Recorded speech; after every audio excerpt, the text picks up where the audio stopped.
When she did know me, she would say, I'm rolling. All right. okay, rolling, okay. And we're rolling.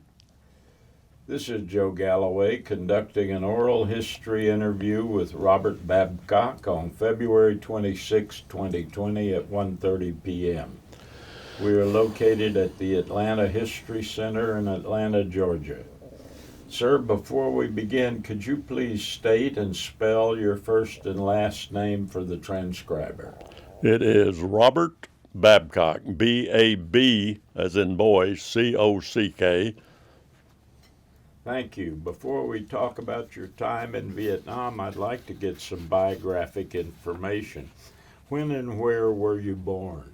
I was born in Heavener, Oklahoma.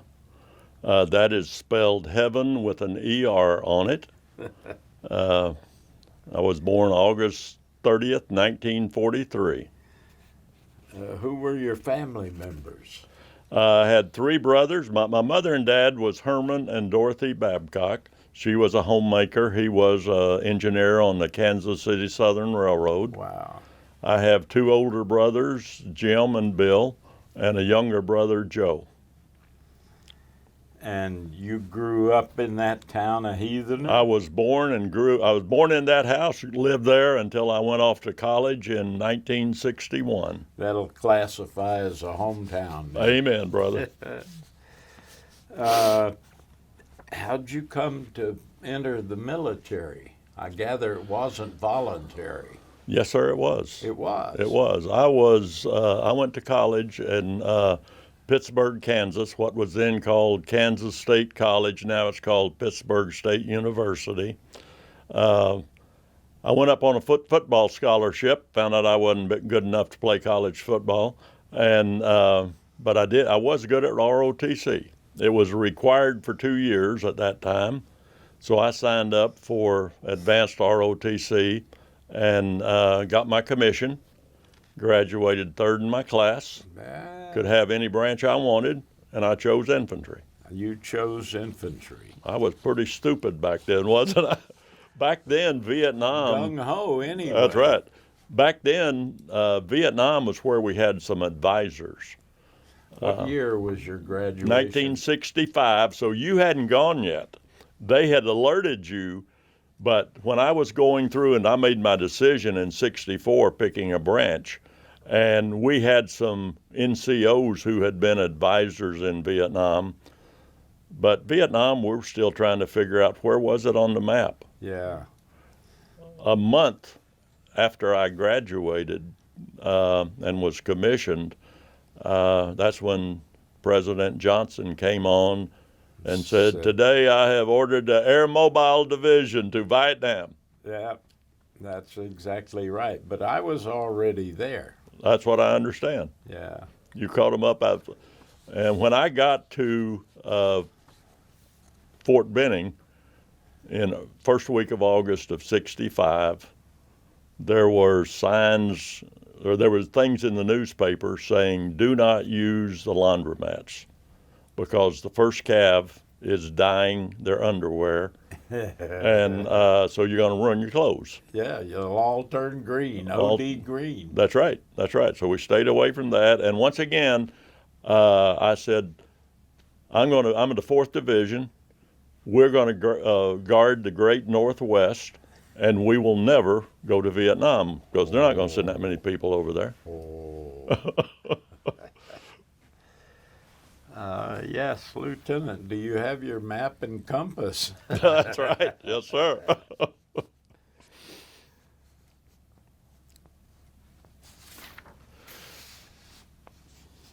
Now, as an ROTC cadet, you did your officer basic At Fort in Riley. summers. Yeah. Yeah. Well, it was the summer between my junior and senior year at Fort Riley, Kansas. Then I went to Fort Benning School for Boys in August 65. Finished it in mid-October 65, then went into airborne school, finished airborne school, tried to get in Ranger school, but they said, "You 4th Division guys, you're going to Fort Lewis because you've got a job to do." And so I headed there. And as I'm driving across the country, I hear about this thing going on in the Oddring Valley. Little did I know I would be sitting here today across from a guy that was there. And little did I know that a year later I would be in the Oddring Valley. Yeah. Now, how old were you when you went to Vietnam? I was 22. I turned 23 within a month after I got there. And you I were got there still- on 6 August 66, and I turned 23 on 30 August 65. Yeah, 66. 66, yeah. And you were still a second lieutenant? Still second lieutenant. I made first lieutenant the 1st of October. And we were called the boat people. We were a unique to Vietnam. The 1st Cav did this too, but we trained our troops. When I got to Fort Lewis, we had 9 people in my platoon. We went over strength in January 66, fresh out of basic troops from Fort Jackson. Fort Hood came to fill us up. We gave them AIT in unit. We went through unit training, basic unit training at the squad, platoon, company level, did a battalion and a brigade FTX, and then went on leave. And 21 July 1966, we boarded the U.S. naval ship Nelson M. Walker and headed for Vietnam There you went. out of the port of Tacoma, Washington. Well, at least you didn't get to go through the Panama Canal. No, I wish I'd done that. That would have been fun. That Cav did. Yeah, I know they did, yeah. And I think we took 16 days. I think it took them longer than that. Oh, it took them 31. Okay. Yeah. Because they had a stop in Long Beach and a stop in Honolulu with somebody having appendicitis or something. And We stopped in Okinawa was our only stop. they're your only break. Hmm. Describe your arrival. Well, first, describe the journey. What are you doing there? You've got all these green basic guys just filling up your units. You training them on the boat? No, we trained them at Fort Lewis. Or you got them So, at Lewis? so we had them from the end of January until June to train them. Okay. And one thing that we did, we trained with the M14 rifle, and the M16 was issued to us right before we went on leave. Yeah. And yours truly was the officer responsible for that. I'd never seen an M16. They gave me an XM training manual. Fortunately, a lot of my guys had trained on the Stoner system and M16, and when the Army was deciding what to do, so those guys knew it.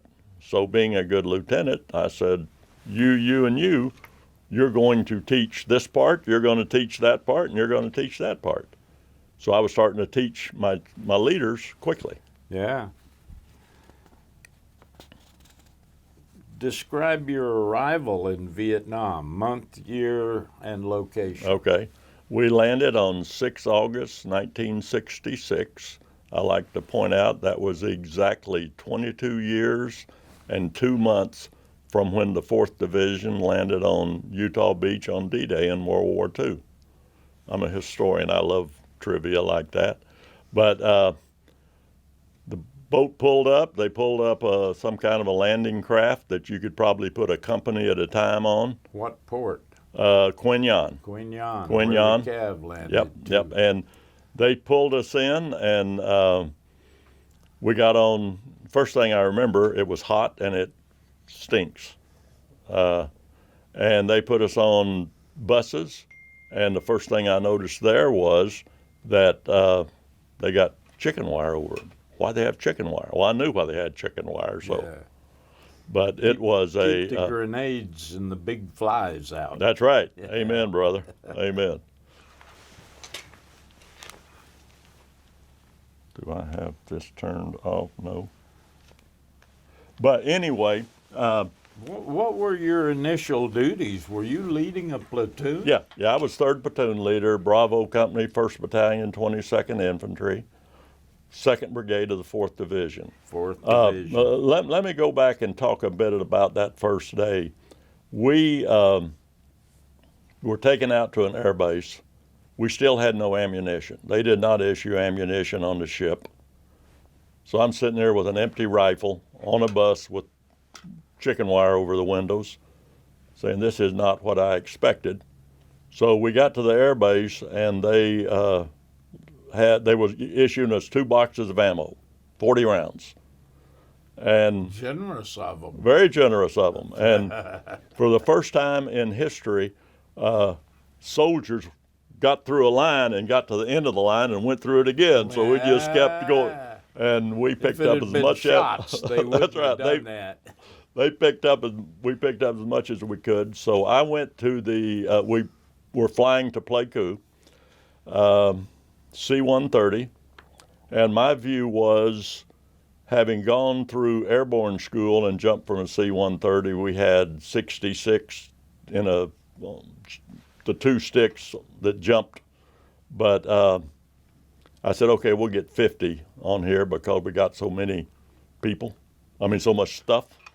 And we put the whole company, 180 men on there. Whoa. The rules in combat, as you know, are different than stateside.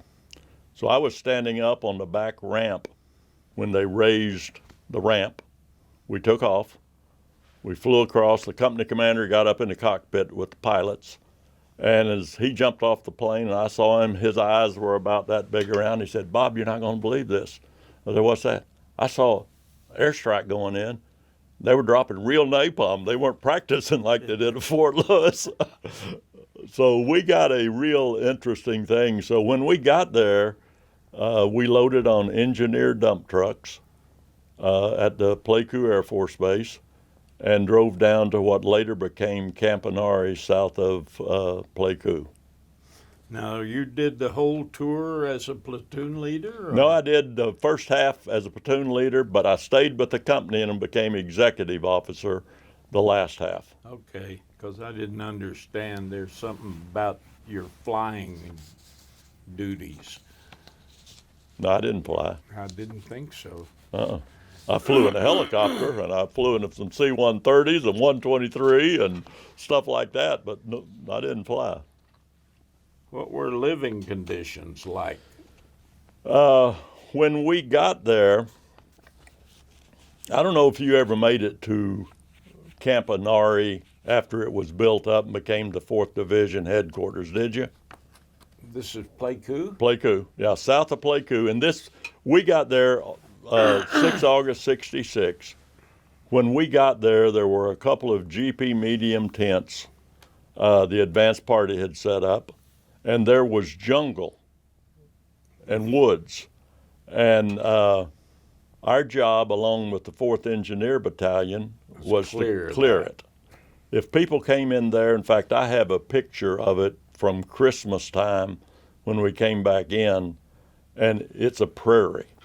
So most people who served with the 4th Division think of Camaraderie as being a prairie, but there was jungle in there when I got there. When you got there. And I also got there in the good time of year during the monsoons. So we got there about an hour or so before dark. They said, "You've got that part of the perimeter." And we said, okay. So we set up. We dug a slit trench because it was getting dark and we needed to be ready. And the monsoon started. Lord help me. You know what that does to a slit trench? It fills it real quick. That's right. And things float. They do, yeah. That's right, yeah. And so it was a miserable night, to say the least. And we kept good fire discipline. Some of the other units of our brigade who had scattered around and made a perimeter, they would jump, and we heard gunshots and flares and stuff like that.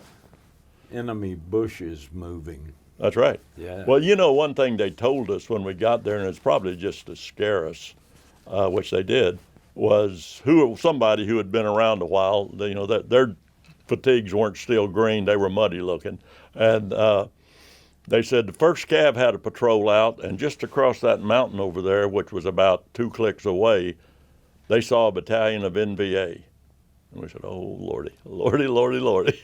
So nothing came of it. Yeah.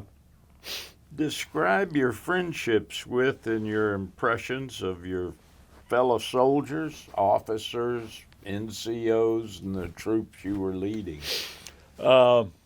Since we trained together at Fort Lewis, I guess all of us were married of the lieutenants. So we spent a lot of time together. Our wives became friends. Lynn Morley, who was a World War II veteran, got a battlefield commission, was our battalion commander. So he trained the lieutenants, and Chartley, his wife, trained the wives. So they learned to become Army wives, and we became soldiers. So lieutenants, Ron Marksity, Walt Ferguson, Bob Babcock were the 4 platoon leaders, and Russ Zink was the XO, and Sandy Fiacco was the company commander.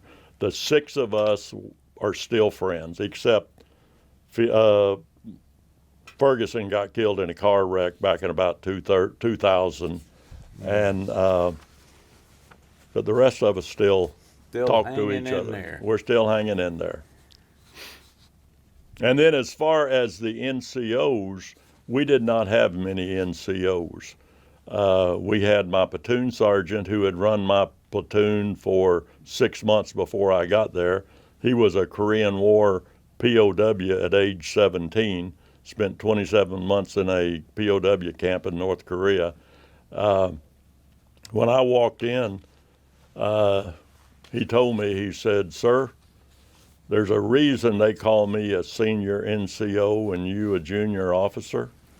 I'm a lot smarter than you are, so if you'll listen to me, I will train you. And I'll keep you alive." And I'll keep you alive. Yeah. And then he said, "And if you get any of my men killed, I'm going to kill you." Oh, That was dear. my introduction. Ah, And I said, that'll brace a lieutenant "It will." back. And of course, I gave the traditional, "Yes, sir." And he said, "Don't call me sir. I work for a Call me living." sir. So that was that. But Roth and I became great friends. I've often told the story that I slept more with Frank Roth than I did with anybody except my wife, because we were out in the jungle. We shared not the CP tent, but we dug our hole. Yeah. The RTO, Roth, myself, and we had our Vietnamese interpreter. Yeah. The 4 of us had the platoon CP. Then as far as the soldiers, they were both enlisted and draftees, but they were all green as grass, and from all parts of the country, all black, Mexican, white, you name it. And we had a guy from British West Indies who had been in the British Army. We had a German who had been in the German Army. He was a professional soccer player who came over here and got drafted. But so we had a mishmash. But once again, we all worked together and got to know each other. 2 of my guys I have become very close personal friends with. Once we found each other after 30 years or so, we're going to be together in June at a reunion. So we were once again, the advantage of having the time at Fort Lewis to get to know each other was worth its weight in gold. Yeah, and that's why units ought to go over together and leave together. That's why they're doing it this now. Yeah. Let me give you a quick for instance. When we're out in the field at Fort Lewis, we would I'd pick a point man, and the 2 guys that seemed to be the best were Ernie Redden and Mark Petrino. Petrino being one of the guys I've become good friends with. You give Petrino an azimuth, and he'll follow it straight as an arrow. You give Ernie Redden an azimuth, and he'll drift 5 degrees. So I learned that at Fort Lewis before I got to Vietnam. Yeah. So when I wanted Redden to lead, I would give him a 5 degree to the left, so he could So wander. little things. And after us, when they sent over as individual replacements, it was people never saw each other in their life Yeah. thrown in together. Now, back home, the anti-war stuff is just getting started good, and there's racial tension and troubles and all of that. Any of that come over with you or come over to you? No. No. Quite honestly, the anti-war stuff really started with Tet, 68. And I'm sure there was some, but I never heard it or paid any attention to it. First demonstration was San Francisco, 1965. Wow, I didn't know that. Yeah. Did not know that. Yeah. But anyway, the race problems, non-existent. It might have been that way in the rear, In the rear but with in the gear. that's right. But in the front line, all of us were equal. Willie Cheatham was one of my fire team leaders. He was from the inner city of Detroit. He was great. He got wounded. When I went to the hospital to visit him, he was his same jovial self, and so we had none at all race problems. How much time did you have to yourself? What'd you do for off-duty time, if there was such a thing for a platoon leader?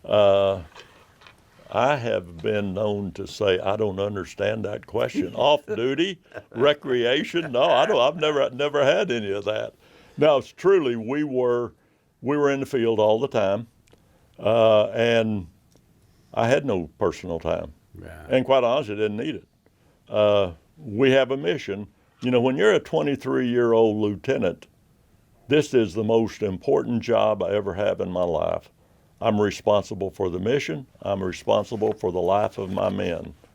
And I'm proud to say we never missed a mission, and I brought all my men home alive.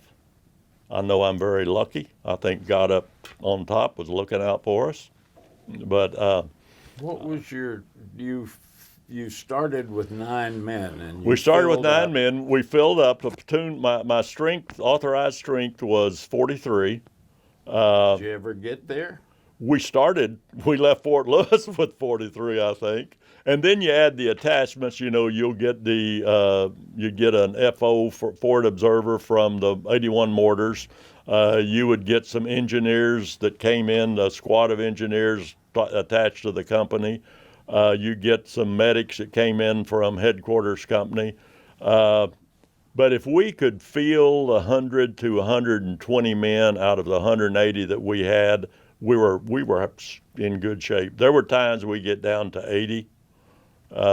That's company level. Company level, yeah. Yeah. But in my, if I had 20 to 30, something in that range for duty, 25 to 30, hopefully,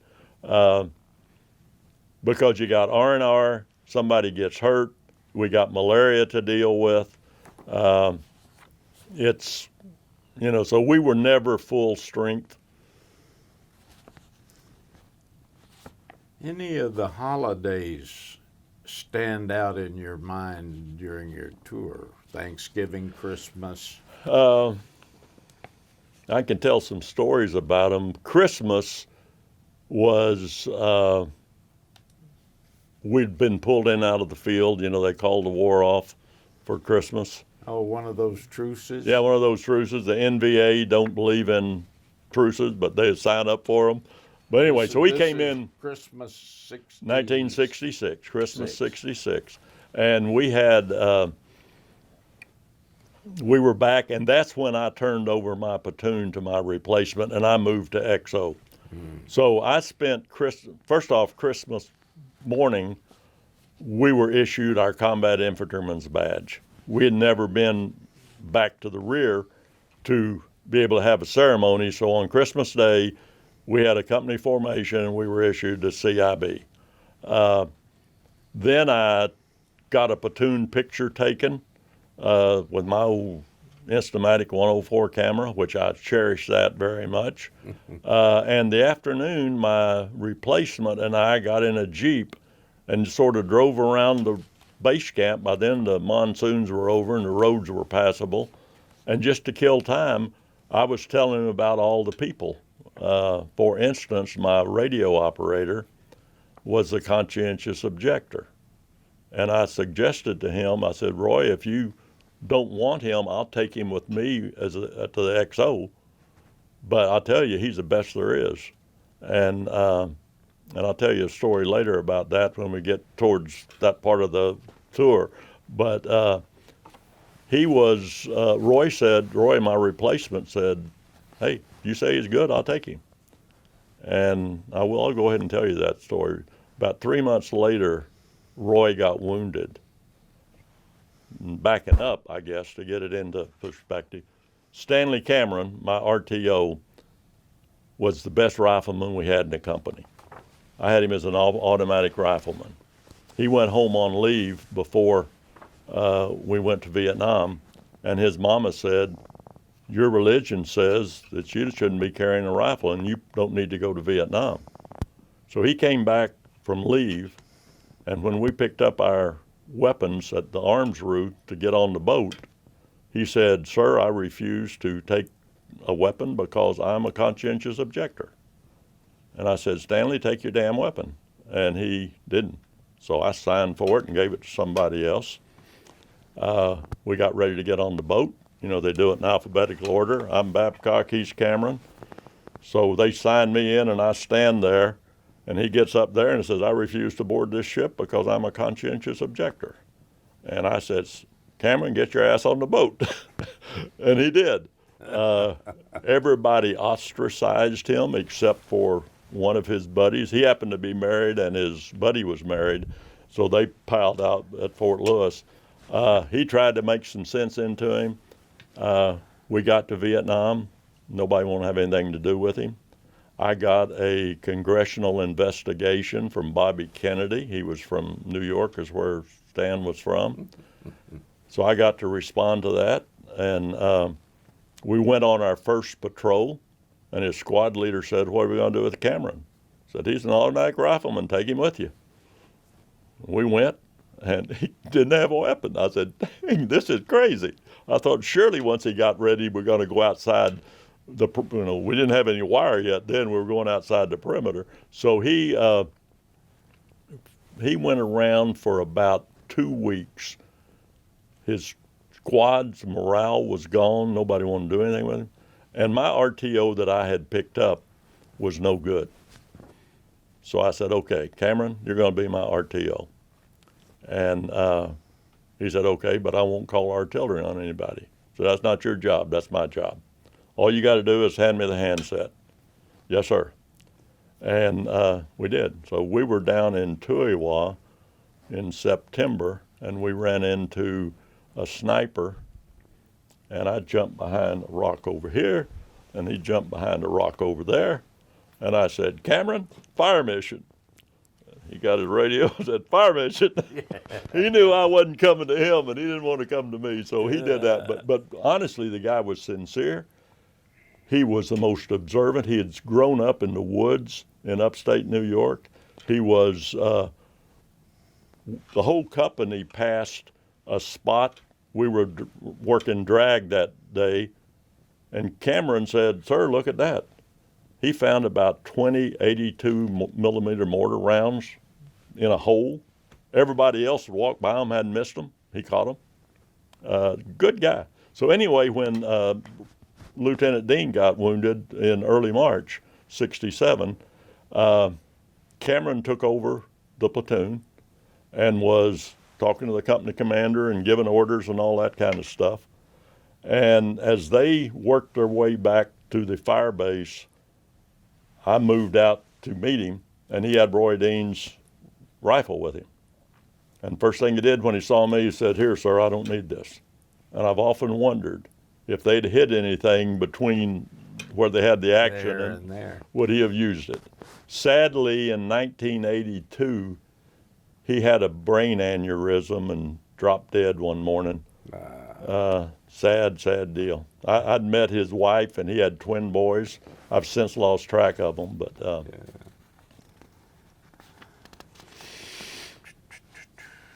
Can you describe and compare the quality of the leadership in the units you were assigned to as high up as you can see it? Yes, sir. Yes, sir. I had an outstanding company commander, and then the second half, when I was XO, we had a different company commander, and he was outstanding. Lieutenant Fiacco, who became Captain Fiacco on October 1st of '66. He got promoted to captain the same day I got promoted to first lieutenant. He was bound and determined he was not going to lose any men.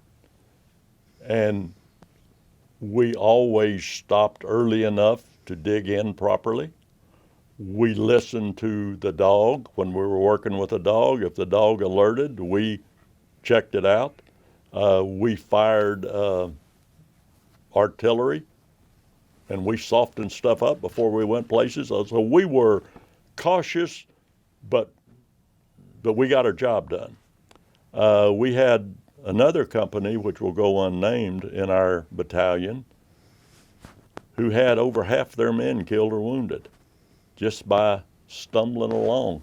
One time we shared a perimeter with them in December out along the Cambodian border. They lit a fire, for God's sake.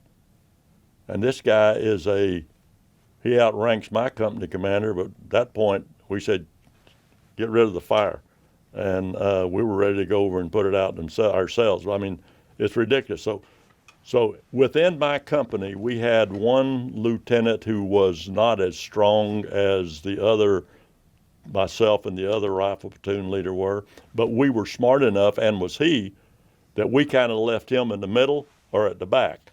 So Walt and I took turns being the lead platoon, and Sandy was all right, okay with that, because he understood it too. So we had good quality. And my battalion commander, Lynn Morley, like I say, was a World War II guy. He was outstanding. He was a character. And then he moved up to Division G1 at Christmas time, and the guy that came in behind him was glory hungry. Uh-oh. Blood and guts, your blood and guts and my glory. Yeah. And he got more people killed. In fact, that was a fight when my replacement got wounded. Fortunately, he got shot. The guy was cleaning his rifle, and he caught a shot in the rib. Didn't kill him, but got him out of us. Got him out Yeah. out of the territory. And the 3rd Battalion commander was neutral, I guess is what I would say, because he was smart enough to know that he wasn't that good, but his S3 was excellent. So effectively the S3 major ran the battalion. Then you go on up to the brigade level. Our initial brigade commander was a armor scout guy in World War II from early June '44 until the end of the war. And I got to know him after we got out of the Vietnam and during vets. He was very good. He ended up making 1 star, became a lawyer after he retired. So his license plate said Attorney General.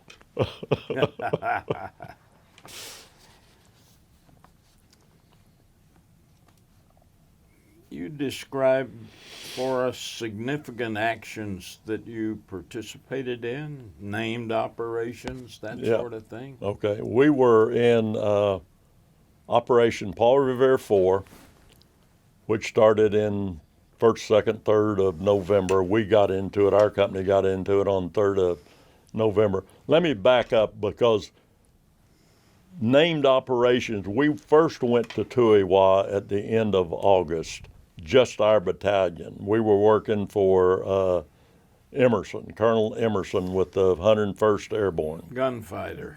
Yeah, exactly. And Gunfighter had because I guess all of his battalion commanders also had one, so that's when Lynn Morley, our battalion commander, picked up the handle of Rawhide. So he was Rawhide, and until the day he died, he was always called Rawhide by anybody that knew him. So, but anyway, we looked for VC and guarded the rice harvest in Tuiwa. They were also building that Air Force base down there on the beach, and we would have probably 2 nights a week. We would rotate a company, or rather a platoon, through there to provide security. So we get back to the beach and could get into the water and do a little swimming. But we Drowned your leeches. yeah. So we didn't run into a lot there. We did have our first killed of our battalion. A guy from Charlie Company, 1st of the 22nd, was killed on 1st of the division that was killed on 3 September of 66. But not a lot happened there. Then we got back and we did some Highway 19 security between Pleiku and Ankei Pass. What's that other pass before you get to Ankei?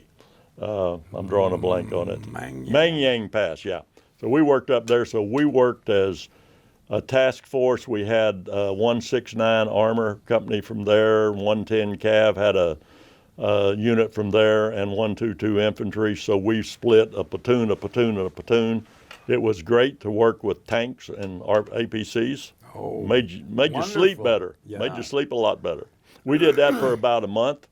And then on October 31st, Halloween, payday, we let our troops go to the Boom Boom village outside base camp. First sergeant took them there. We're sitting there ready to relax that night, and about 7 o'clock, the battalion calls, and that tells our company commander to come up. We got a mission for you. And they said, Play Me is going to get attacked tonight, and you are to go help them. And he called and alerted us, because our guys are drunk. So he alerted us, and he said, when do the choppers get here? And they said, you're not going by chopper, you're going by road. Ooh, deuce and a half. Deuce and a half's, middle of the night, Through down the Highway Mangyang 14. Pass. No, we were going 14 down past the Oasis and down to Play Me, to Down the to Special Play Force. Me. You know, that was the mess that Hal Moore came to relieve when he went down to the odd I range. was a corner machine gunner in that siege. Were you? Yeah. Okay. Charlie Beckwith Okay. pressed me into service. So you were there. I was there. Yeah. So anyway, we rode down all night, and I could hear artillery going in. I could see airstrikes going in. I'm riding shotgun in a deuce and a half. 20 years later, I met some of my guys in New York, and 2 of them. And I asked them about that night, and they said, I don't know what you're talking about. All I know is that every time the truck stopped, you had to jump off and take a leak to get rid of the beer. They had no idea where we were going. I was scared to death. We got down there and nothing happened. So that's when they turned us around and took us out to Play Jarang, which was the Forward Trains area. And then we went out into the Play Trap Valley and started Paul Revere 4. So from the 3rd of November till the 20th of December, we ran through the jungle looking for bad guys. Alpha Company lost a lot of people. Charlie lost a few, but they lost most of theirs later on in the spring. But we were constantly on the go, constantly search and destroy. We're going to talk about your most vivid memories of your tour in Vietnam. Describe the worst day of your entire tour. 20 November 1966. We had outrun our artillery, 4th of the 42nd Field Artillery Charlie Battery, so they had attached us to a battalion of the 25th Division. If you remember, the 3rd Brigade of the 25th was up in the Highlands, and then when our 3rd Brigade of the 4th came in, they sent them down to Cu Chi, to Dao Tiang. They have a company in a fight with the NVA, and we're moving up to help them. We're moving up between the border and the fight and the NVA. So we're a blocking position. So we set up a blocking position, and we hear mortars start hitting around us. And our FO gets on the radio and says, "Cease fire, you're firing on friendlies." And they came back and said, "Get off this net because we're in a fire mission."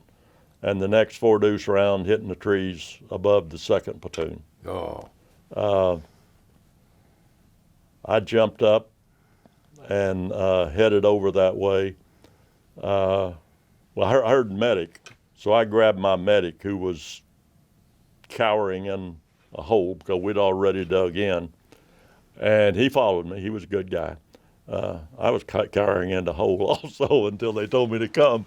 So anyway, when I heard medic, I ran over there, and Walt Ferguson, the platoon leader, had gotten hit in the knee, and he said, "Mendez, call a dust off."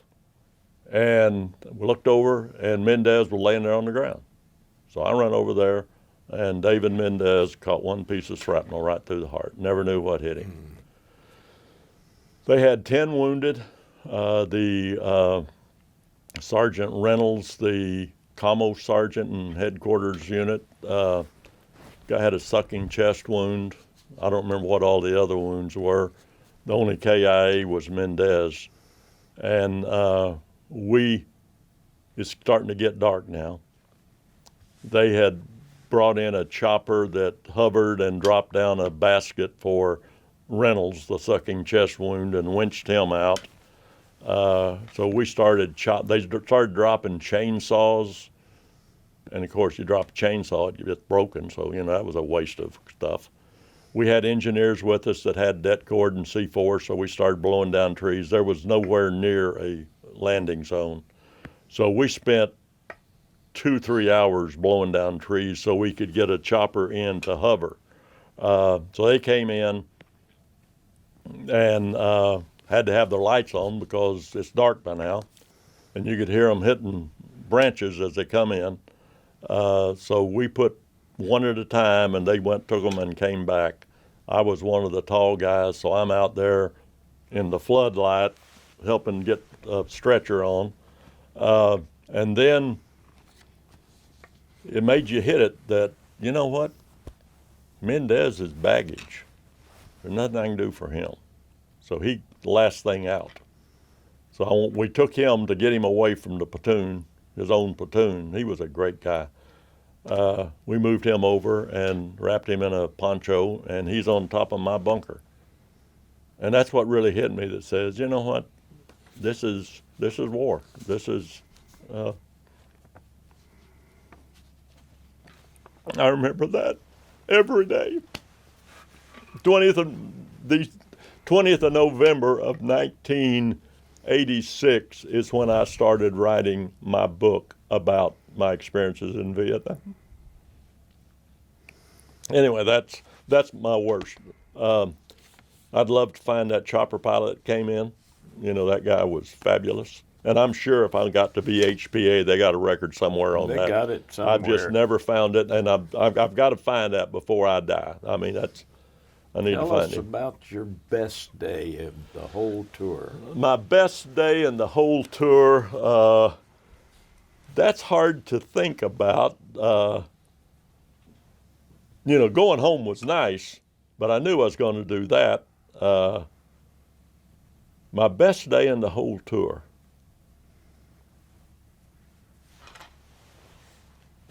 I went on R&R, met my wife in Hawaii in January. An interesting piece of that was I had come out of my platoon leader job, and we had a good time in Hawaii. And later on, after I got home, she said, "I knew you were going to get killed." And I said, "Heck, man, I'm home free." Well, I came closer to getting killed as XO than I did as platoon leader. Because as platoon leader out in the jungle, they don't know where you are. When you're in a fire base or a base camp or a forward trains area, they know where you are.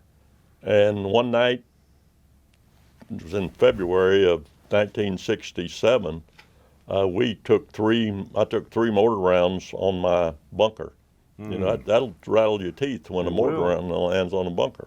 Nobody got hurt, but my best day, I did get a chance to go down to Saigon one time and saw something different, which was how they lived down there. In fact, I had 2 trips to Saigon.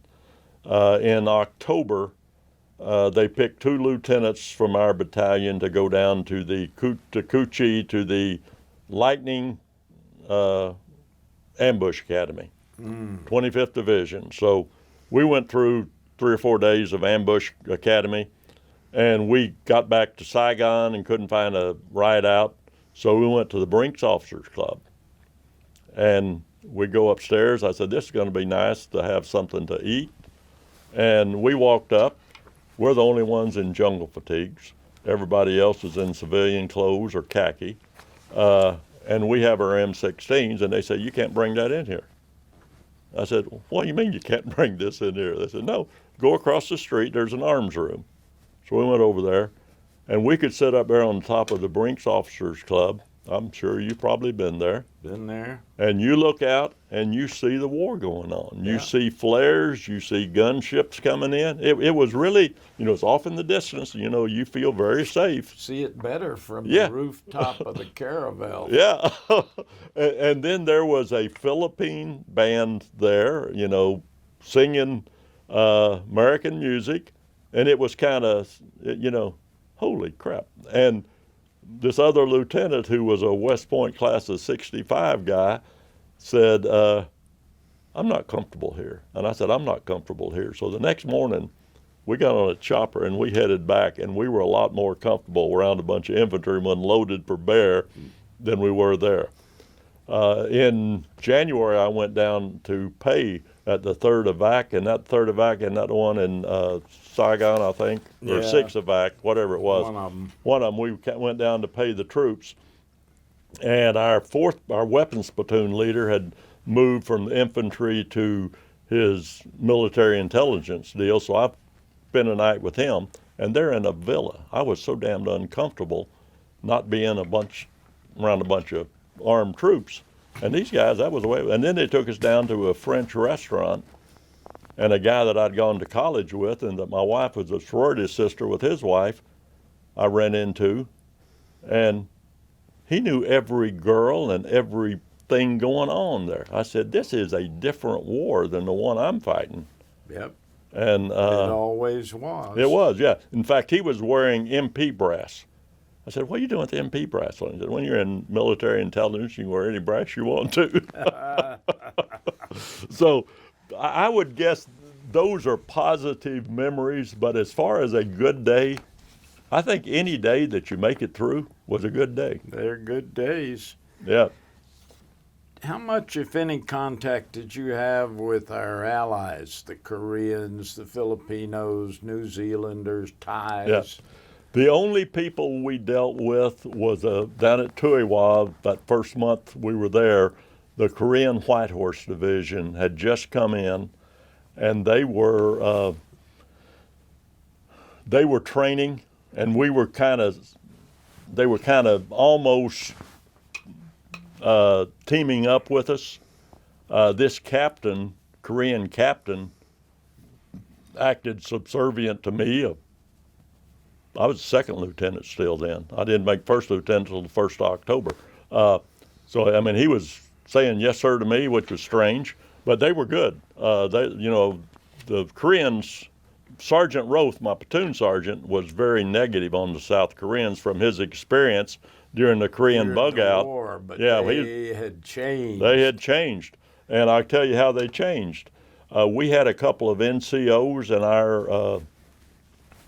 in our battalion or our company. I think one of them was in our company and one was in another company, raped a Vietnamese woman, and they court-martialed them and sent them to the Long Binh jail. Korean had a similar thing. They called the battalion formation, called the guy out and shot him. Shot him. That's it. I bet it didn't happen again. Their sense of justice is a far cry from ours. Amen. Amen. Yeah. So that was, and beyond that, I dealt with, we had a few Montagnards that we dealt with. We had one South Vietnamese interpreter. He was an E5 that he didn't want to be there any more than we did, but he did his job. He was lazy, but he did his job. You know, you tried to get him to dig a foxhole, and he'd always find something else he needed to do.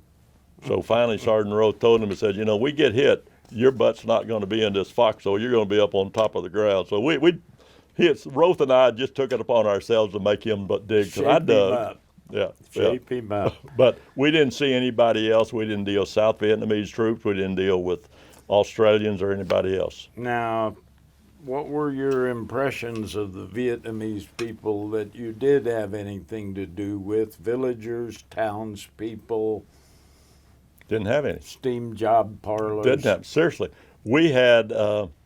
We were in the jungle. We're out on the Cambodian border all the time, and I did go into Pleiku or to some of the little villages around Tuiwa when we first got there. Never got to know anybody. I know when I got a haircut, I made sure I had one of my guys sitting over with his M16 with this guy with a razor coming after me. While he's shaving you. Yeah, that's right. Yeah, I wasn't about to sit there but so I had no experience with it. The only time I ever ate on the economy was at Tuiwa. The company commander and a couple of officers, I think we went along with his driver and ate at some place in Tuiwa, and it was sort of nondescript. So, I was a jungle guy.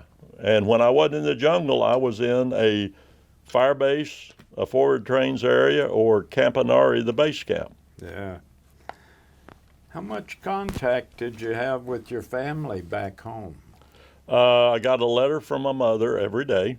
Wow. She never missed it. She read in the paper how bad the water was, so she started sending me Kool-Aid. She must have bought the store out of Kool-Aid, pre-sweetened Kool-Aid. Yeah. I got so sick and tired of that, so I didn't want to You tell could her give that. it away. I'd give it away. Yeah, I'd give it away. And my wife wrote me most days, but she was teaching school in Topeka, Kansas, rooming with a sorority sister whose husband was at Vung Tau. Interesting. My last duty assignment stateside was Topeka Bureau Chief for UPI. So I knew Fort Riley and Fort Leavenworth, Leavenworth Prison. Yep. So anyway, yeah,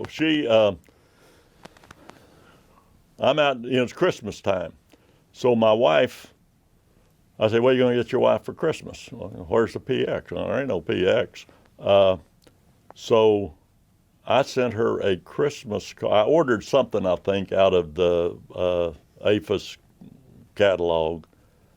For a card, I got a sea ration carton, wrote on it, and mailed it to her. Free postage. Yeah. Her husband in Vung Tau was a Signal Corps officer. He lived in a villa. He went water skiing on his lunch hour, and he sent nice gifts to her all the time. And finally, this other guy's wife told my wife, said, look, it's not my fault that Bob chose the infantry and Ron chose Signal Corps, so get off my back. But it was, I got a lot of mail. My wife learned how to put my letters in a bright pink envelope. So Sergeant Roth, my platoon sergeant, he treated the lieutenant like, sea rations, I got the ham and eggs chopped just like you did when it was my turn. But when he would pull out that hot pink envelope, he would, here, Lieutenant, this is for you. So that was the only thing he gave me. But good for my family. How much news did you get about the war you were fighting? And how did you get it? Stars and Stripes? Stars and Stripes and Army Reporter. Armed Forces Radio. Yeah, stuff like that. And we didn't really hear much radio. We believed we're not bringing portable radios out in the jungle. No, not only hell you get. no. That's right. So we're serious as a heart attack the whole time I'm a platoon leader. And but I've always read the paper since I read the Tulsa World and the Fort Smith Times Record as an 8-year-old kid growing up.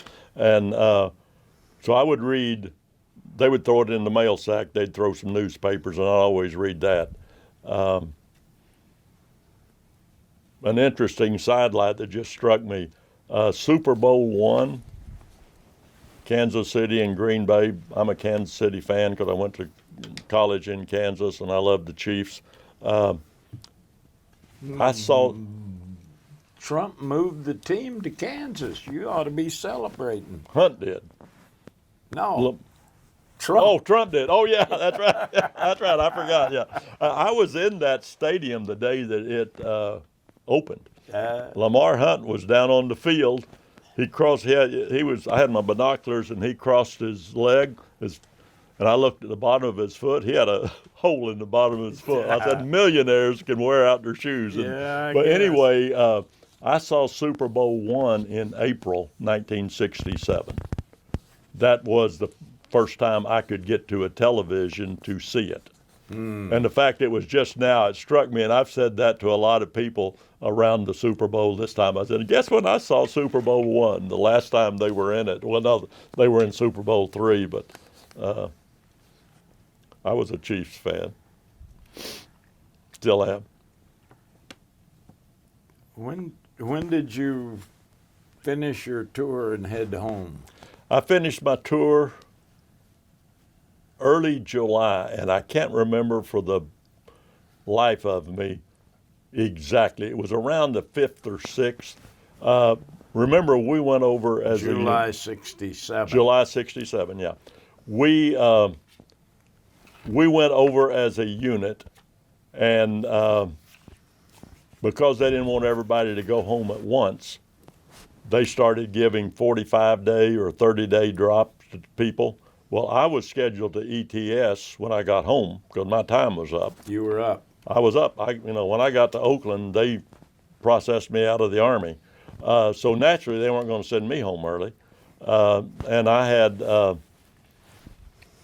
sitting there sending people home, and I'm XO, and the company commander's out in the field, and I'm shoveling all these replacements coming out, so I'm busy as I can be.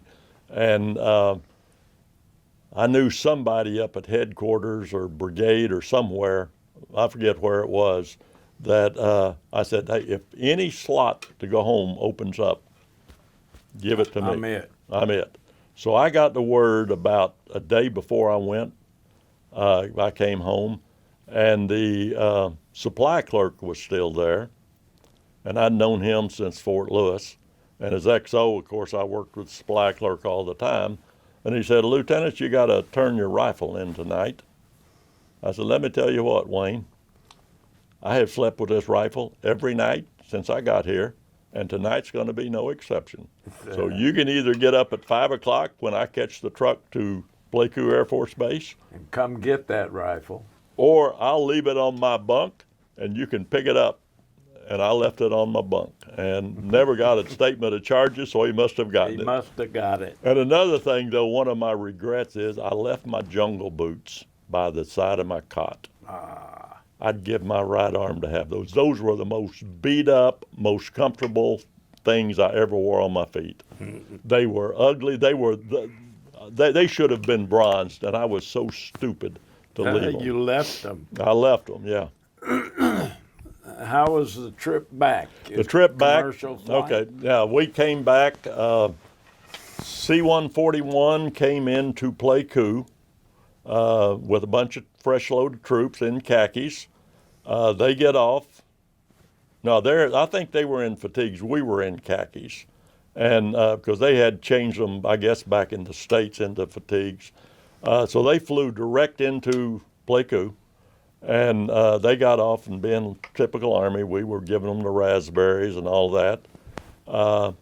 So we loaded up immediately because we were in mortar range of the NVA and VC. So they got off quick, we got on quick, and this C-141 took off straight up, went to Cameron, gassed up. Then once we got feet wet, after we took off, everybody screamed. We were happy. So we went to Guam, and they said, any officers want to eat on the next leg? I said, what do you mean? Well, of course we do, yeah. They said, okay, we'll stop at the pay window inside the building to pay for your food. I said, for God's sake, we have just left, and they only let us get home when the rules change to stateside rules. Yeah. Officers got to pay for the food. So we did that, and then we went to Yokota Air Force Base in Japan, and we didn't have a rested crew. So we got to sit there for 3 or 4 or 5 hours. I don't know how long. It was they snoozed. Yeah. And I said, once again, you got to have 8 hours rest because we're playing by stateside rules again. And it was a Saturday night, I think. But anyway, we went into the Air Force Officers Club, and you could see the wives and people kind of looking down their noses at us grunts, even though we were in khakis. They didn't appreciate us coming into their club. So anyway, we ate, we got back on the plane. That's Then when you tear it up. That's right, yeah, that's right, yeah. But anyway, we flew into Travis Air Force Base. They bussed us to Oakland Army Terminal, and they processed enlisted round the clock, 24 hours, 7 days a week. Officers, they did from 8 in the morning till 8 at night, and we got in about 8:30. Well, thanks so you a hell got of a to lot. sleep in So the I got terminal? I got. Well, they had a barracks that I got to bunk in. So at 8 o'clock, I'm over first in line, and they out processed me, and I had been issued an ID card that was indefinite. Because I'd lost my ID card in Vietnam and got another one made. So instead of having an expiration on it, it was indefinite. So they said, we need your ID card, Lieutenant. I said, I lost it. They said, well, you're not going anywhere. What do you mean I'm not going anywhere? There's too many people like you who have an ID card they're not supposed to have. So sit here. Well, let me see. Let me look again. Let's see if I found it. And I turned in my ID card, and they smiled at me and processed me out. I somehow got to, some of us went together in a cab and went to San Francisco Airport. No harassment. We were just ignored. I got on a TWA flight to Kansas City. My wife met me in Kansas City. We got off the plane. I got off the plane. There was probably a couple of more uniforms. People ignored us. Back at my time, we weren't bothered. We were ignored, and that hurts as much as anything else. Yeah. My wife and I stayed there for a bit. Then another interesting sidelight I think you ought to make a law on. I had a perfectly good 1965 Mustang. We bought it brand new when we graduated college. Had 34,000 miles on it. It didn't have air conditioning. Paid $1,900 for it. I said, I'll be damned if I'm going to drive from Kansas City to Oklahoma in July in an unair-conditioned car. Oh, I don't think so. So we went down to a Chevrolet place, and I said, what's that? I've never seen that. It was a Caprice, top-of-the-line Chevrolet, $4,700. And I said, I want it. And so I pick up the phone. The beauty of small-town Oklahoma, the bank president, his family and my family were best friends, even though we're railroaders, and he's a banker. So I picked up the phone and called, hey, Ray. Oh, Bob, I'm glad you're home. I said, I need to borrow some money. How much? $3,500, whatever they gave me trade in. And he said, okay, write a check. Come see me when you get home. give me let me talk to the guy. So he did, and I wrote a check, and that's the beauty of small town and those days. Yeah. But we drove home, and I walked in, and of course my mother came out. The 4th Division had gotten into a big fight while I was en route home. In fact, there were 3 or 4 guys from the 1st to the 12th Infantry, which was part of my battalion, or my regiment, my brigade, I mean, that were captured and weren't released until the end of the war. I think only one of them got out, the rest of the others died. But I'm hearing it I on. know that action. You probably do, because that was. There was was it for 4th Division? 4th Division, yeah. They had a unit surrounded by the North Vietnamese who were commanded by the guy who fought us in the Ia Drang. Oh, really? Yeah. Yeah, because And it was in that same area. Overran a whole company. Yep. Captured, took prisoners, 6 NCOs, everybody else killed. Yeah. And those 6, I tracked those 6 POWs out of interest in it, and finally found one and got him on the phone, and he refused to talk. I'll be darned. I met one and talked to him. He was very quiet, but I mean, he at least talked to us and would acknowledge it. But because I got a lot of Those friends in the 6, first 12. They surrendered, Yeah, yeah. and they were all senior NCOs. I did not, I didn't know that part. But yeah, so that's interesting because that was a unique deal. It was in July. That was across the Ia Drang River from our battlefield. Yeah. Not very far. Yeah, because the last flight that I took before I came home was by helicopter out of the Oasis down to the Ia Drang Valley where my company was working to say adios to his RTO was still there. The company commander was halfway through his tour. So I went down to say goodbye to everybody. And then when I took off, remember that double waterfall down there in the Ia Drang? Yeah. I looked out of that. I think I've got a picture of it somewhere. And I said, this is beautiful country. It's hard to believe that y'all got the crap kicked out of you and you kicked the crap out of them. And then a year later, they fought it again. Yeah, yeah. But anyway, so back to my mother, she followed the news regularly. She worried from the day I left. When I called her from Oakland, she turned it off. So when I walked in and said, "What's happening with the 4th?" She said, "I don't know. I ain't watching that no more." Not my problem. And I said, now as a parent, I could understand the relief. Yeah.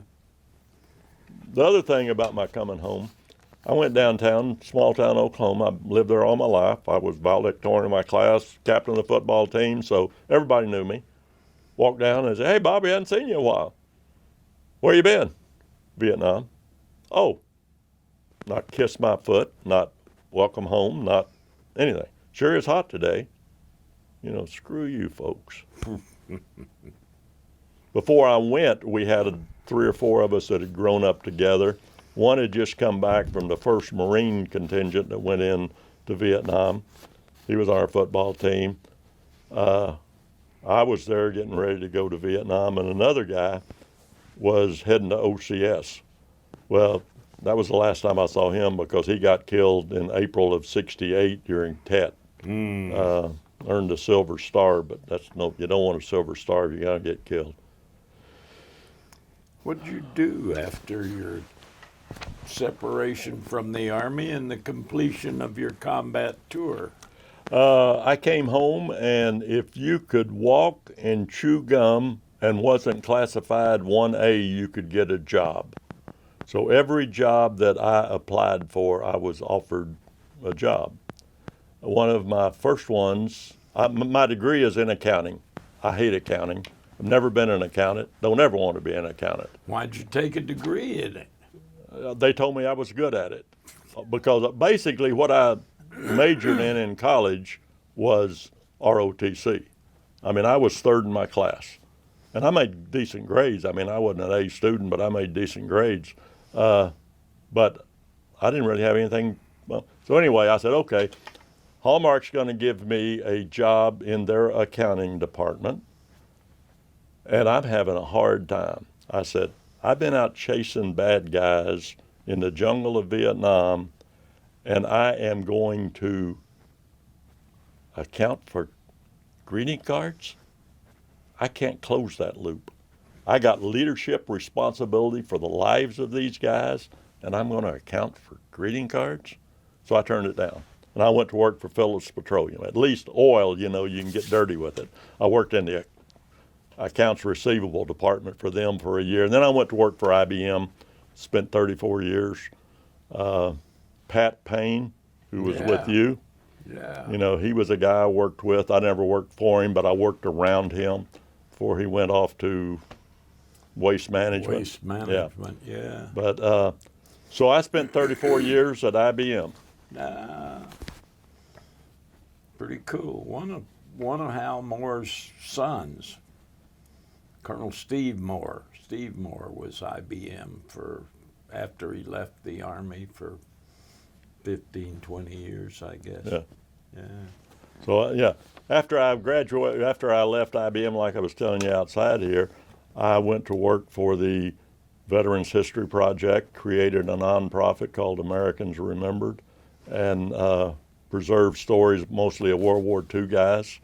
Then when the war in Iraq started, I got very involved with Ray Odierno supporting the 4th Division.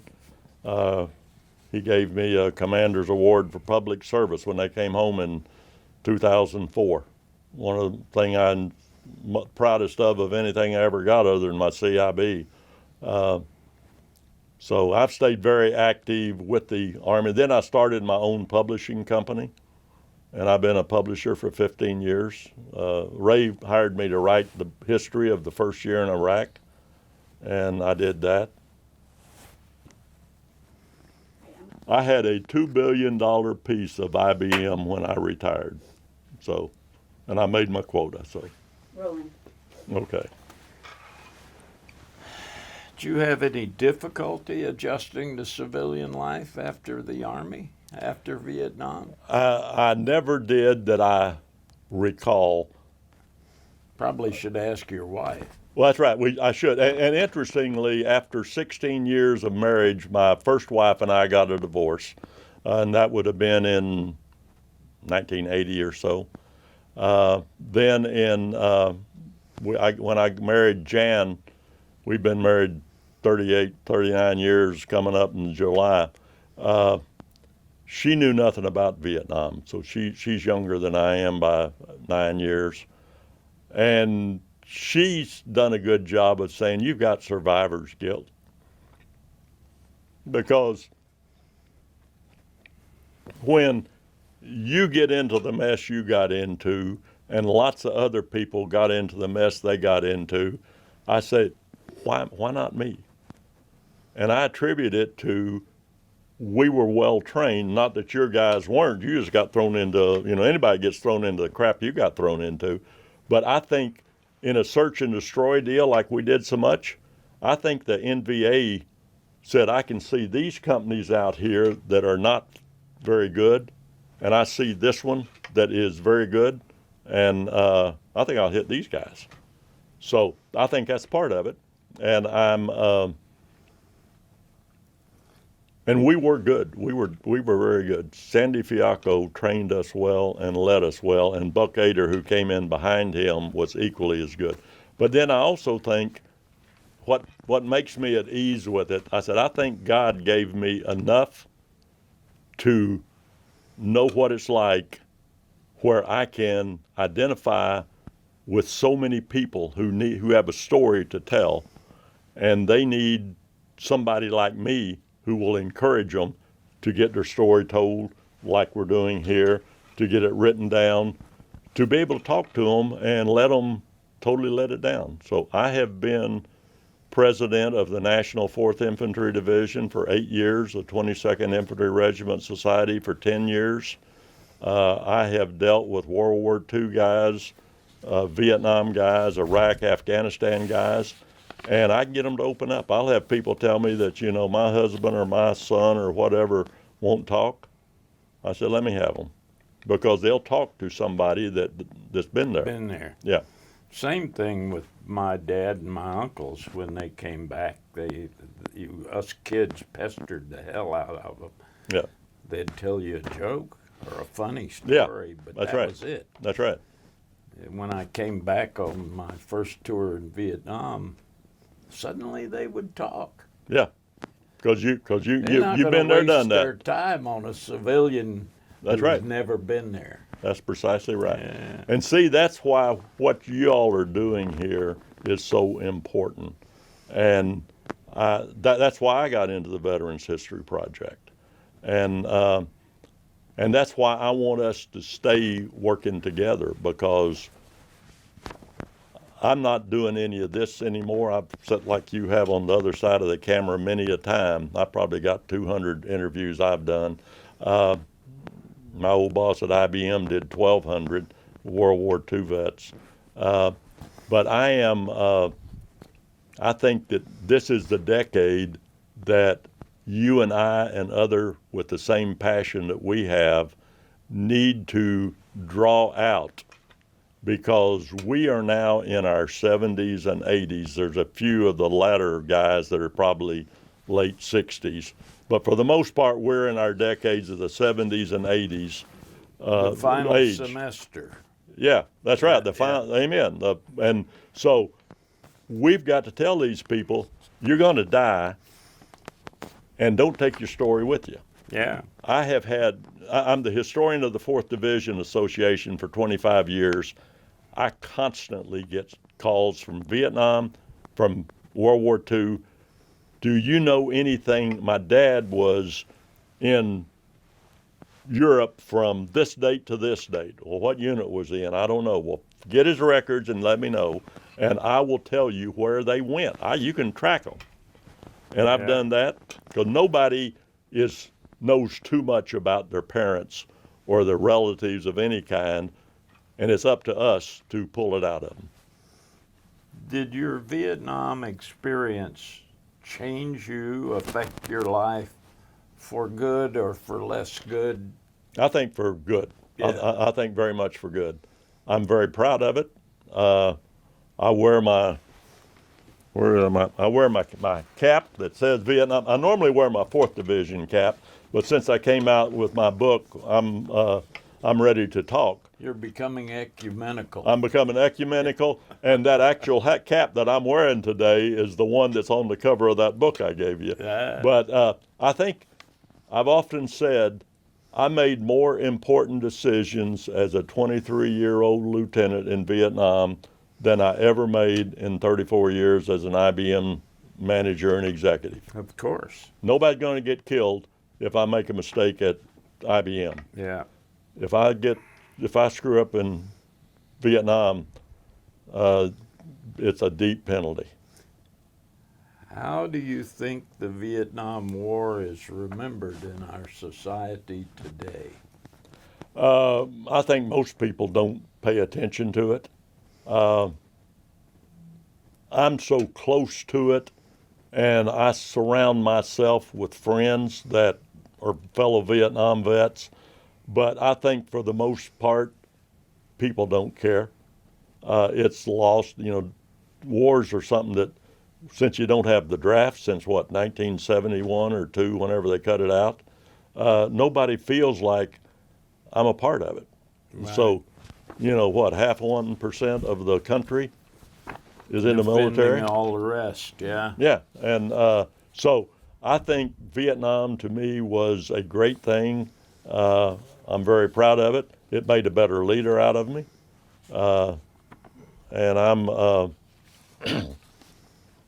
learned patriotism and great leadership as a platoon leader.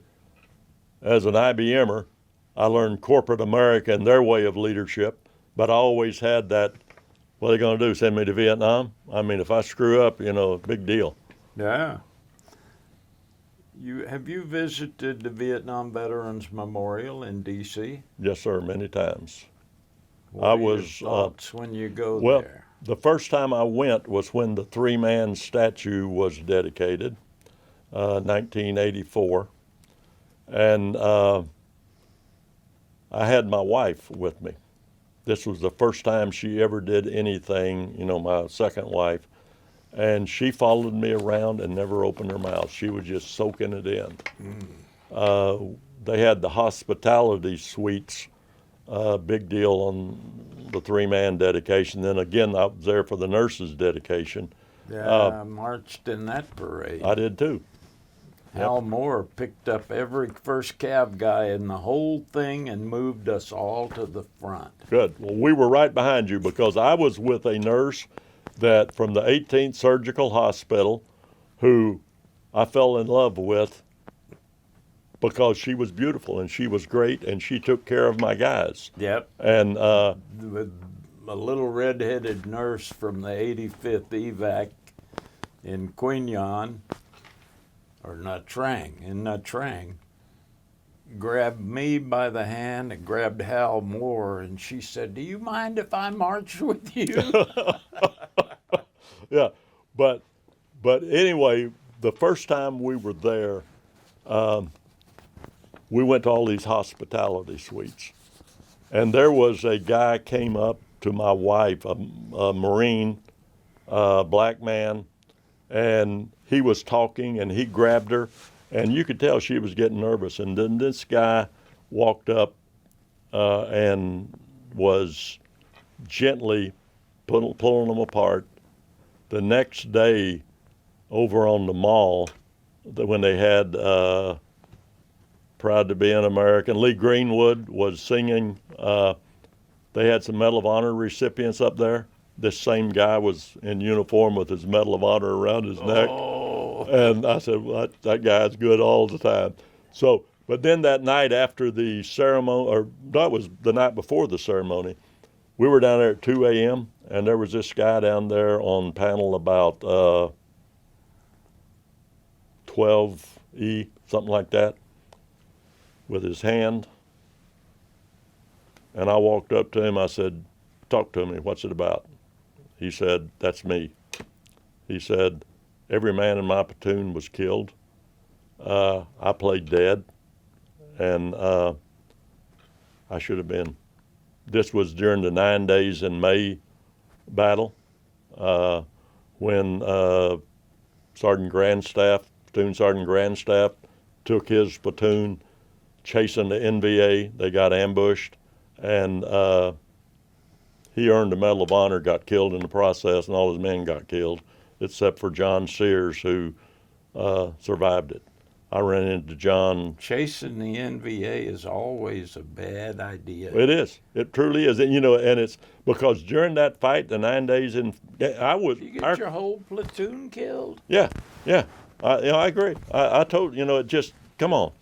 Our company was the next one to go because during those 9 days, the 1st Brigade of the 4th lost a lot of people. So did the NVA. But they alerted us we were scheduled to go in to be the next one. Thank God the NVA ran off, so we didn't have to do it. So I said, because I was getting short by then. I didn't want to be doing that. Now, you've obviously heard of the Vietnam War 50th anniversary commemoration. You're a partner I'm a partner with them. I'm a you're- sponsoring partner, yes, with Deeds Publishing. What do you think about that? I think it's fabulous. In fact, you presented that to me. Uh-oh. And once before, I said, the reason I'm not wearing it when I saw you, I said, I got enough stuff over here with my CIB and my past president's pin of the 4th Division. You said, wear it on the right side. Wear it on the right I've worn side. it on the right side ever since you told me that. So you're the reason I have it. Thank you, Bob. Thank you, Joe. All right. I don't think he